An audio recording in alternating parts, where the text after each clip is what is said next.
হাসিনা চলে গেছেন, কিন্তু তিনি কিছু রাস্তা করে গেছেন, এটা আসলে স্মরণ করার মতন। তো যাই হোক, তিনি তার কৃতিকর্মের কারণে তিনি চলে গেছেন, বাংলার মাটিতে আর তিনি ফিরবেন না।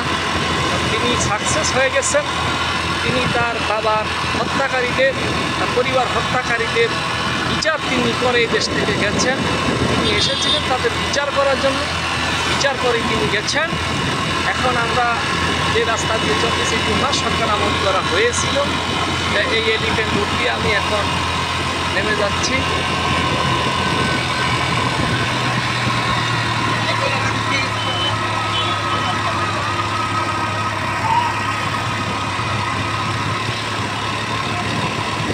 ফার্মগেটের রাস্তায় আমি যাচ্ছি। এই যে ফার্মগেটের নামার রাস্তা,